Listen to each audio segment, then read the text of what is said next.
জীব আত্মা বিরাট বৃক্ষের যেমন একটি পাতা, আমের একটা পাতাকে নিয়ে বলবেন এটা আম বৃক্ষ? বলবেন না নিশ্চয়। এক ফোঁটা জল নিয়ে বলবেন এটা সমুদ্র?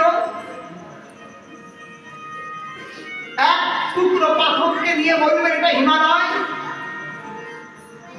এক চিমটি মাটি নিয়ে বলবেন না এটা পৃথিবী?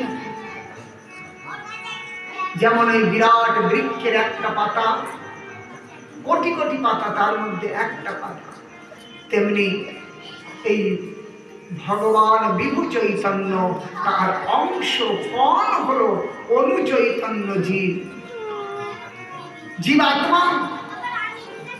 সেই আত্মধর্মটাই এই ভাগবত ধর্ম। দেহ নয়, দেহ মুহূর্তে মুহূর্তে বদল হচ্ছে।